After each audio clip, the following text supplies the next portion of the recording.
দিনটি ছিল 17ই জানুয়ারি। তো রোহনের স্কুলে খেলা ছিল, ওর জন্য স্কুল থেকে নিয়ে এসছে পাশের একটা আর পাশের স্কুল হচ্ছে হরিপুর স্কুল। আর দেখো এসে দেখি নাচ গান শুরু হয়ে গেছে, তারপরে পুরো মাঠটা ঘুরিয়ে নিল। আর এই বাচ্চাগুলোর মাঠ ঘোরা দেখে আমাদের নিজেদেরও খেলার কথা মনে পড়ে যায়। সত্যি কত ভালো ছিল ওই দিনগুলো, যেই দিনগুলোতে ছোট ছিলাম আর কত খেলাধুলা করেছি। তারপরে দিয়ে দিচ্ছে এদিকে টিফিন। আর এখানে রোহনের ছিল 100 মিটার দৌড়ের প্রতিযোগিতা। দেখো হার জিতটা হচ্ছে বড় কথা না, চেষ্টা করছে এটাই অনেক।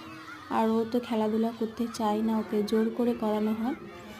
তো কোনো রকমভাবে জোর করে নিয়ে আসা হলো। তারপরে ও দিয়েছে উচ্চলম্ফ।